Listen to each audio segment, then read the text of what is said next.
Assalamualaikum warahmatullahi wabarakatuh.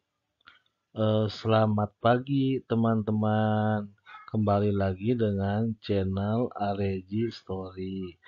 Kali ini kita akan membahas tentang akuntansi. Nah, pada video sebelumnya itu ada pertanyaan, bagaimana Kak cara membuat suatu laporan keuangan? Apakah harus menggunakan tahapan-tahapan atau bisa langsung? Nah, sebaiknya untuk membuat laporan keuangan kita menggunakan tahapan-tahapan dalam siklus akuntansi yang dimulai dari apa? Dari transaksi.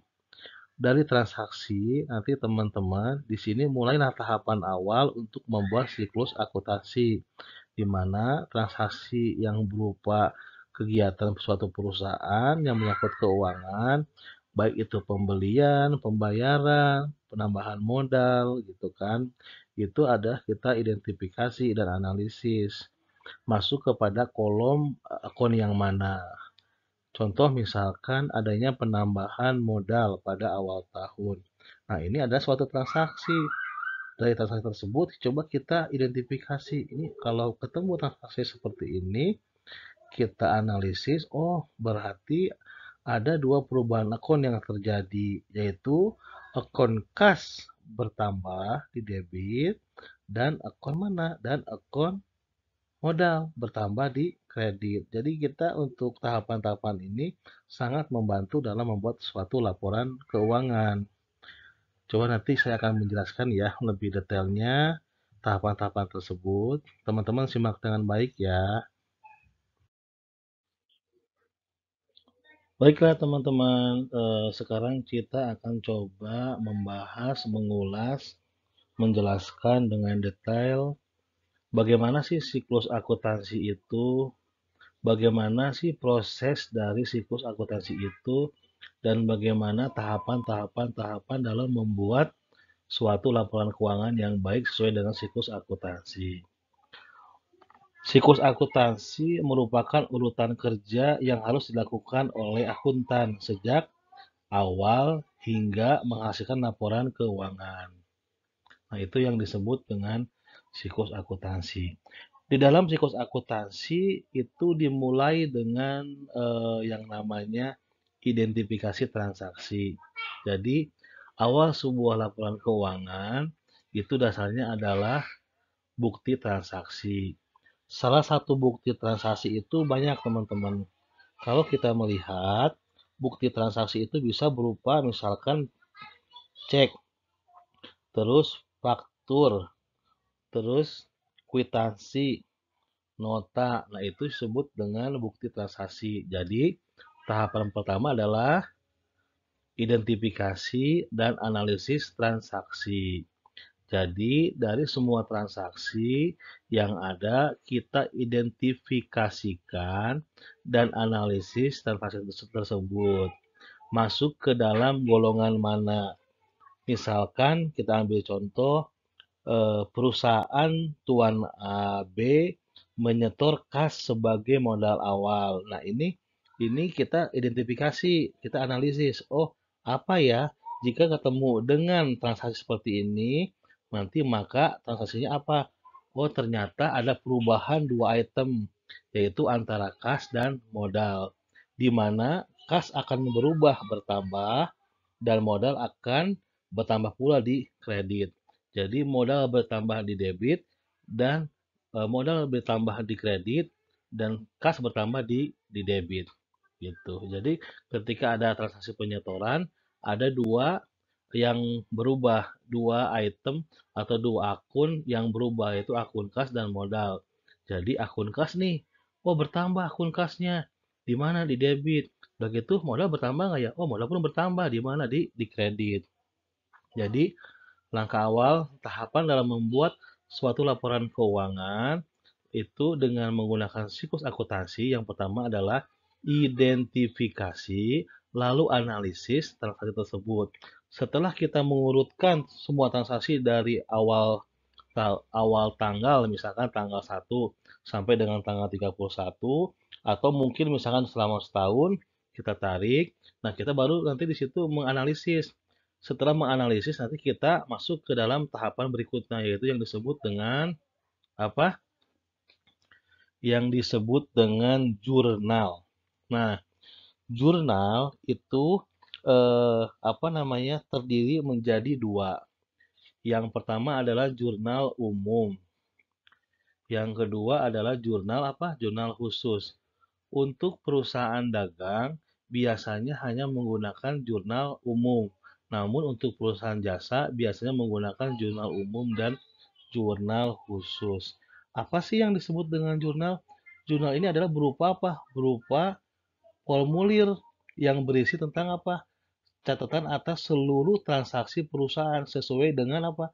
Sesuai dengan urutan tanggal transaksinya atau kronologisnya. Misalkan tanggal 1 ada penyetoran. Nah, di situ jurnalnya pun nanti tanggal 1 itu ada jurnal penyetoran kas dengan modal. Nah, itu fungsi dari jurnal. Setiap transaksi akan mempengaruhi dua atau lebih akun. Jadi setiap transaksi itu pasti akan mempengaruhi dua atau lebih akun. Artinya setiap ada transaksi maka ada perubahan-perubahan akun tuh. Apakah akunnya bertambah atau akunnya berkurang. Nah, misalkan kita ambil contoh aset. Aset itu bertambah di mana? Oh, di debit. Berkurang di kredit. Nah, kewajiban. Kalau kewajiban bertambah di kewajiban itu bertambah di kredit, berkurang di debit. Ekuitas. Ekuitas itu bertambah di kredit, berkurang di debit. Kalau pendapatan, pendapatan juga sama. Pendapatan itu bertambah di kredit, berkurang di debit. Untuk beban itu bertambah di debit dan berkurang di kredit. Jadi teman-teman harus paham nih tentang saldo normal akun. Ketika ada penambahan aset, oh berarti bertambah nih asetnya. Berarti di mana? Di debit. Ketika misalkan ada, taruhlah pengurangan kewajiban atau pembayaran kewajiban. Ketika adanya pembayaran kewajiban, ketika kewajiban bertambah, berarti apa yang bertambah di kredit. Jadi kewajiban itu bertambah di kredit. Nah, yang berkurang apa? Berarti yang berkurang itu kas. Kas berkurang di mana? Di kredit. Kayak gitu, teman-teman. Langkah selanjutnya, setelah kita menyusun jurnal, nah ini ada yang disebut dengan buku besar. Buku besar ini adalah bagian daripada jurnal-jurnal yang telah kita buat. Namun untuk buku besar itu dipisahkan, teman-teman. Jadi, buku besar ini terdiri dari beberapa kumpulan yang saling berhubungan. Nah, jumlah uang yang dari jumlah kolom debit dipindahkan ke buku besar. Jadi sesuai dengan posting-postingnya. Kalau misalkan ada transaksi kas terhadap modal, berarti kasnya bertambah di mana? Di debit. Modal bertambah di kredit. Nah, kita bikin alur apa? Kolom buku besar kas. Kolom buku besar kas ini nanti kita urutkan yang mana-mana yang masuk kas, yang mana yang masuk misalkan di debit kas, di debit apa aja itemnya. Begitu misalkan di kredit apa aja gitu kan. Nah, tujuan misalkan teman-teman apa sih tujuan dari dibuat buku besar? Nah, kalau tujuan dibuatnya buku besar itu adalah untuk mengklasifikasikan dan mengikhtisarkan transaksi. Jadi lebih detail gitu. Kalau di dalam jurnal kan ini jurnal tanggal 1, jurnal tanggal 2, jurnal tanggal 3 itu kan masih bercampur. Nah, tapi untuk di buku besar itu dipisahkan. Jadi yang masuk misalkan kas, oh ini kas apa aja gitu kan. Udah gitu peralatan, udah gitu perlengkapan, udah gitu kewajiban-kewajiban atau expense-expense gitu kan. Terus pendapatan lainnya apa gitu kan. Nah, itu dipisahkan di dalam buku besar. Jadi itu teman-teman. Jadi setelah kita mengidentifikasi semua transaksi, setelah itu kita membuat jurnal, jurnal dari setiap transaksi atau setiap tanggal. Setelah selesai membuat jurnal, teman-teman pisahkan tuh, klasifikasikan menjadi buku besar. Oke ya. Nah, apa sih langkah berikutnya? Semua 3 langkah udah kita lakukan, identifikasi transaksi, membuat jurnal, udah gitu kita membuat buku besar. Langkah berikutnya adalah kita membuat neraca saldo. Nah, di dalam neraca saldo di sini ada beberapa kolom, ada 4 kolom. Jadi saldo-saldo akhir dari masing-masing rekening di buku besar akan dicatat dalam neraca saldo. Jadi kita tuh nulis nih, misalkan kas nomor akunnya 111, berapa debitnya? Misalkan sekian. Nah, itu kita masukkan jumlah akhir di buku besarnya gitu kan, masuk kepada neraca saldo. Nah, jumlah penjumlahan antara debit dan kredit di dalam saldo itu harus sama, harus seimbang. Jadi kalau misalkan teman-teman eh, jumlah di debitnya berbeda dan jumlah di kreditnya berbeda, berarti itu ada kesalahan. Jadi yang betul adalah teman-teman harus seimbang antara total jumlah debit dengan total jumlah kredit. Nah, untuk kolom-kolom di dalam neraca saldo itu ada namanya nomor akun. Kedua adanya nama akun. Ketiga ada kolom debit dan ada kolom kredit. Kita mulai dari start kolom aset ya, itu berupa kas. Nah, teman-teman cari kas itu kodenya berapa ya, kode akunnya berarti 111. Yang terakhir adalah apa? Beban. Setelah pendapatan itu ada beban. Kalau pendapatan kan kolomnya 4 depannya. Kalau beban itu berarti 5. Nah, teman-teman tulis misalkan kita udah menyusun nih buku besar dari mulai aset atau kas, terus piutang, setelah piutang perlengkapan, sewa dibayar di muka. Jadi berurutan sesuai dengan nomor akunnya. Berarti akun satu ini semua aset gitu kan. Akun 2 hutang-hutang, akun 3 modal, akun 4 pendapatan, akun 5 adalah semua beban. Lalu kita jumlahkan. Setelah selesai kita membuat neraca saldo, ada yang disebut dengan jurnal penyesuaian. Kenapa sih adanya jurnal penyesuaian?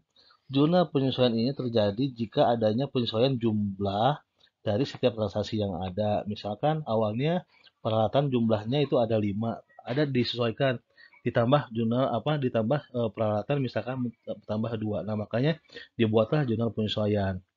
Langkah berikutnya setelah kita membuat jurnal penyesuaian, ada yang disebut dengan kertas kerja 10 kolom. Nah, teman-teman pasti bertanya ya, apa yang disebut dengan kertas kerja, apa yang disebut dengan apa namanya ke kertas kerja, apa yang disebut dengan jurnal penyesuaian. Nah, kertas kerja itu teman-teman ada yang 10 kolom, ada yang 6 kolom. Jadi untuk kertas kerja yang 10 kolom, yang pertama itu terdiri dari apa? Yang terdiri untuk kertas kerja 10 kolom, teman-teman nanti bisa lihat di sini lihat kolomnya ya. Nah, jadi untuk apa namanya kertas kerja 10 kolom ini, teman-teman, poin yang pertama itu kita pakai yang 10 kolom ya. Itu ada neraca saldo. Jadi pertama keterangan nih. Oh, keterangannya apa? Kas. Begitu. Ya, kolom yang pertama keterangan. Kolom yang kedua itu ada neraca saldo. Neraca saldo untuk yang poin 4 tuh, untuk yang poin 4 ini nih, untuk yang poin 4 ini itu kan ada debit, ada kredit. Nah, ini berarti kolom pertama debit kredit. Dua kan. Nah, setelah itu tadi kan ada setelah buat neraca saldo itu ada jurnal penyesuaian kan. Nah, di sini pun teman-teman masukin neraca saldo debit kredit, penyesuaian debit kredit. Untuk kolom yang 4, untuk kolom yang 5 dan 6, itu adalah neraca saldo disesuaikan. Nah, kolom 5 dan 6-nya. Jadi kolom pertama neraca saldo, kolom keduanya itu adalah jurnal penyesuaian, kolom ketiganya itu adalah neraca saldo disesuaikan. Nah, itu kan debit kredit berarti kan baru 6 nih. Nah, yang dua kolom lagi adalah untuk kolom laba rugi dan apa dan neraca. Nah, laba rugi pun debit kredit kan, untuk neraca pun sama ya debit kredit. Jadi itu semuanya adalah 10 kolom.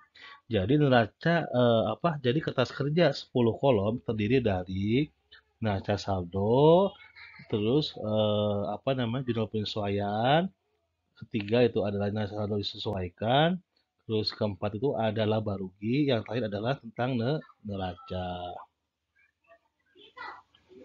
Berikutnya, nah, boleh nggak kira-kira apa namanya kita tidak membuat kertas kerja gitu kan, tapi langsung ke dalam laporan keuangan. Boleh, tapi teman-teman harus membuat yang namanya neraca saldo disesuaikan. Namun, teman-teman harus hati-hati ketika membuat laporan keuangan tanpa melakukan tahapan-tahapan yang benar, itu resiko salahnya sangat besar. Jadi, disarankan tetap mengikuti tahapan pertama, kedua, ketiga, keempat, kelima, keenam, kertas kerja. Nah, baru teman-teman bikin laporan keuangan. Karena ketika semua tahapan dilalui, otomatis laporan keuangan kemungkinan besar akan lebih valid. Jadi boleh-boleh saja kita membuat laporan keuangan tanpa membuat kertas kerja gitu. Begitu teman-teman ya.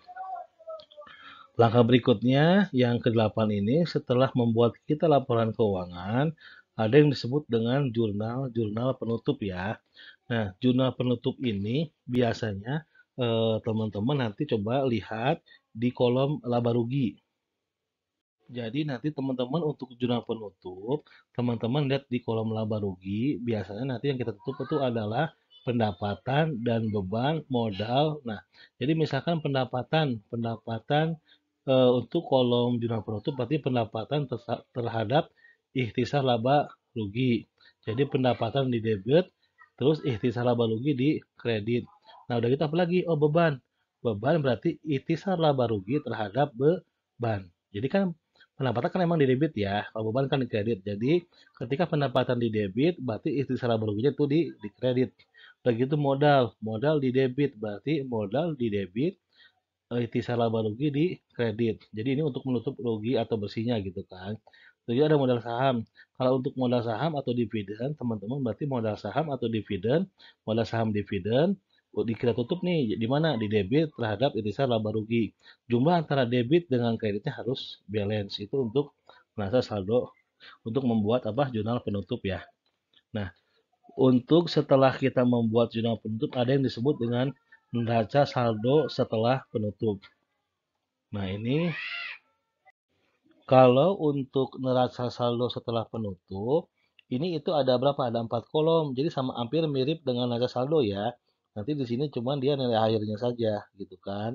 Nah, misalkan nomor kolom pertama itu nomor akun, kolom kedua nama akun, kolom ketiga debit, kolom keempat itu adalah kredit. Mulai dari mana? Mulai dari kas sampai dengan modal. Jadi masuk itu misalkan kas, piutang, peralatan, akumulasi, bangunan, udah gitu hutang sama modal. Nah, itu teman-teman ya. Jadi kita bisa kita simpulkan bahwa suatu siklus akuntansi ini merupakan proses pencatatan yang dimulai dari sebuah nomor satu yaitu transaksi hingga penyusunan laporan keuangan. Nah, sampai sini nih. Sampai nomor 7. Nah, sehingga selesai laporan keuangannya, laporan keuangan ini kan bisa disajikan kepada pihak internal atau pihak eksternal. Setelah kita membuat neraca saldo setelah penutup, kita membuat jurnal pembalik. Nah, apa saja sih yang bisa dikategorikan jurnal pembalik? Misalkan teman-teman di sini pernah melakukan, nah gini teman-teman, di dalam jurnal pembalik itu, jurnal pembalik ini merupakan tahap akhir dari suatu siklus akuntansi. Kenapa? Dalam jurnal pembalik ini atau refreshing entries itu merupakan hasil dari jurnal penyesuaian yang dibalik pada periode sebelumnya. Nah, kalau misalkan ada hasil periode jurnal penyesuaian yang harus kita sesuaikan, misalkan teman-teman membayar beban sewa di debit, misalkan terhadap kas. Nah, kita ketika di dalam jurnal pembalik ini kita selesaikan, kita rapikan gitu menjadi menjadi misalkan sewa dibayar muka terhadap kas. Jadi tujuan dibuatnya jurnal pembalik ini adalah untuk menghindari kemungkinan terjadinya double entry pada suatu periode. Ya, jadi teman-teman kalau misalkan udah membuat tahapan kelima nih neraca saldo teman-teman misalkan dalam jurnalnya itu ada yang harus dikoreksi gitu kan di akhir, maka teman-teman melakukan yang namanya jurnal pembalik. ya. Nah, yang tadi apa? Nasa saldo ya, teman-teman ya. Jadi itu apa sekilas tentang apa sih yang disebut dengan suatu siklus proses akuntansi. Mungkin sekian dari saya. Terima kasih. Assalamualaikum warahmatullahi wabarakatuh. Nanti saya akan mencoba membahas tentang bagaimana cara membuat buku besar yang baik, bagaimana cara membuat jurnal pembalik. Kita jelaskan pada video berikutnya ya. Dan jangan lupa, kalau kolom subscribe-nya masih merah, berubah jadi abu-abu ya. Teman-teman subscribe, like, dan share. Terima kasih. Assalamualaikum.